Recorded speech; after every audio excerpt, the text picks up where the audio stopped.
Hello internet, my name is Lave and I do apologise. I've got the worst summer cold I've ever had. My nose is streaming, my eyes are red raw. I do apologise, but I'm soldiering on and hopefully it's not too noticeable. So I went to a preview screening of Ant-Man and the Wasp. Oh, I can't do that.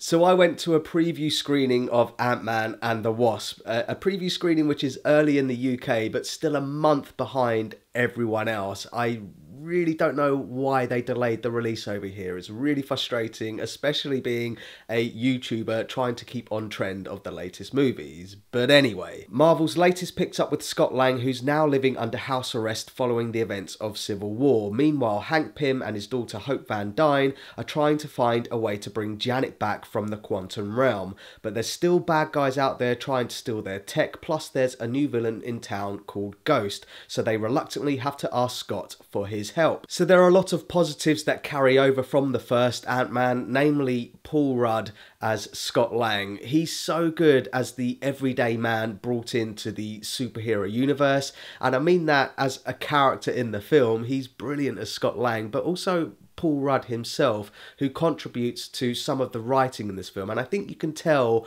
when some of the jokes are his.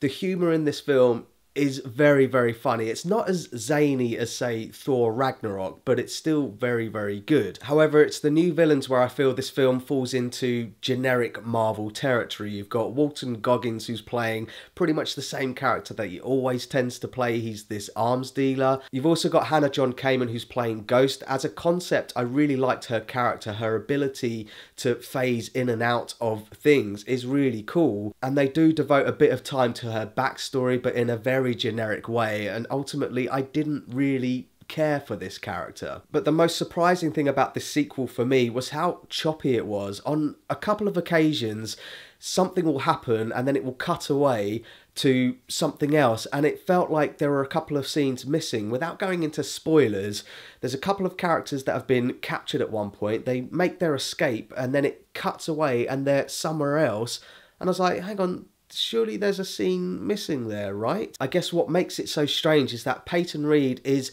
back as the director for this, who famously took over from Edgar Wright, who bailed on the first one.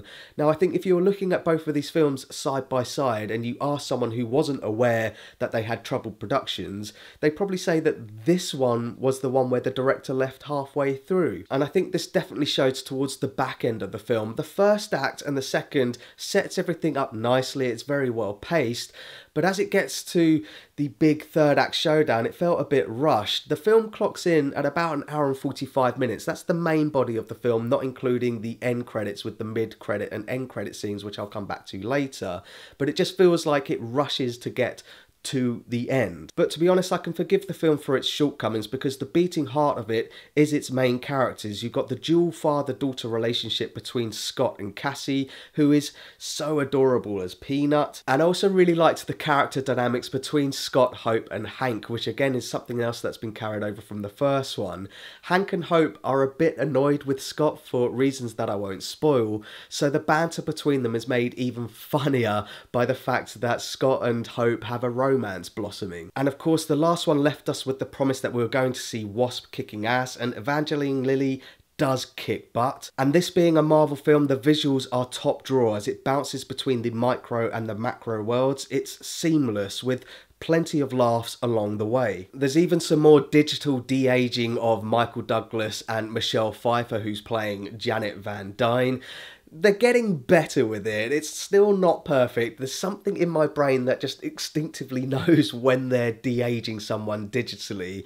It's getting better, but it's not quite there just yet. So that's my thoughts on Ant-Man and the Wasp, and pause the video if you want to take a closer look at my enjoyment tracker now. It's not the strongest entry in the MCU. It's not as good as the first Ant-Man for me, but it still packs a lot of heart and a lot of warmth towards its characters, which I do care for and I do want to see more of, which is why I hung around for all of the end credit scenes. The mid credit scene is worth hanging around for. The final end credit scene is a bit of a joke and not really worth it. If you've got to run and catch a train or get a taxi or something, you're not missing much. So thanks very much for watching this review. I apologise for sounding so ill. I'm determined to get this one out because I've been waiting to see Ant-Man and the Wasp for ages.